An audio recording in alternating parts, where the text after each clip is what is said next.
lost my fiance on November 30th, 2017. The death itself for me was difficult. I had planned my entire life with this person. We were together for 8 years. That was most of my 20s. We met when I was 20 and he was 19. So a big part of my grieving process was finding out, what do I do next?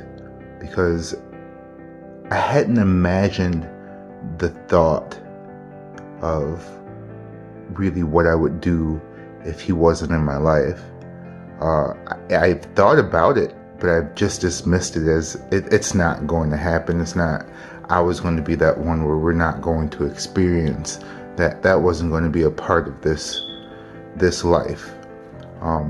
But it did. So what do I do next? How do I deal with this? That empty vacuum in that space that was left me feeling very wanting and lonely. You know, it decimated my whole view of life. So I had to unlearn a lot of things that I've picked up in the previous 8 years, and create something different for myself. And I went through a lot of different emotions, a lot of pain, a lot of confusion, a lot of anger, a lot of anxiety, just about what the future would hold. I felt as if personally that I was going to be inadequate enough for someone else, so I had resigned myself to not even attempting to think about loving someone else in the way that I loved him. Death brings with it the quake of change, the wave of change. It requires the people connected to the death to be willing to go through with the fact that their previous way of life is no longer going to be. It allows us to re-examine and refocus ourselves internally. How does this death affect us? What are you feeling? Are you asking yourself the proper questions? Why are you in pain? Why am I upset about this? What did this person mean to me while they were here? These are important questions we should be asking ourselves while we're feeling this grief. This is how you process grief. It's not just feeling it and feeling the negative emotions. It's knowing that those negative emotions are there and asking yourself why. You know, processing that, understanding yourself inside helps you gain the knowledge to deal with it when it happens again, because it will inevitably happen again. So the more and more you do this, and the more and more you get efficient with it, the better off you're going to be in the future.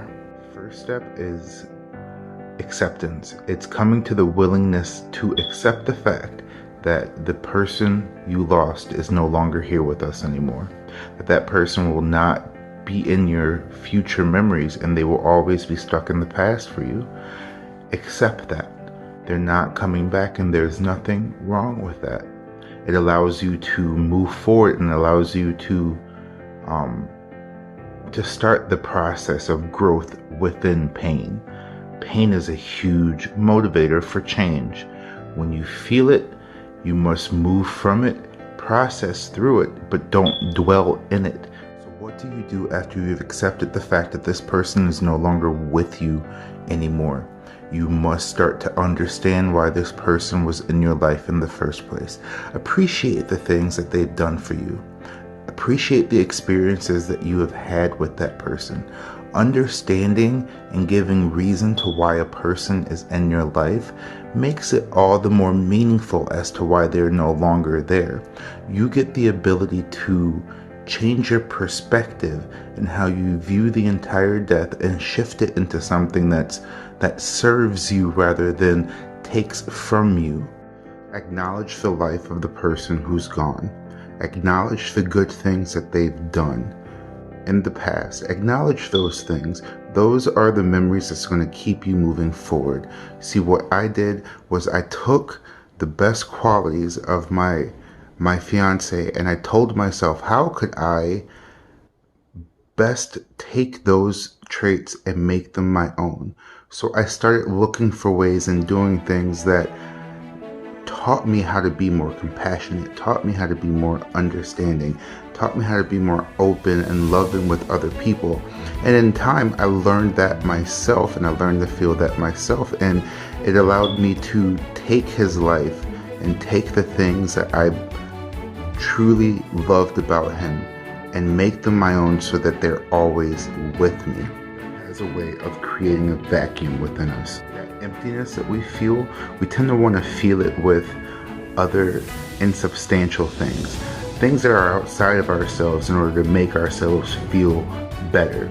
That's backwards, because that void, that feeling of loneliness, that emptiness can only be filled from the inside.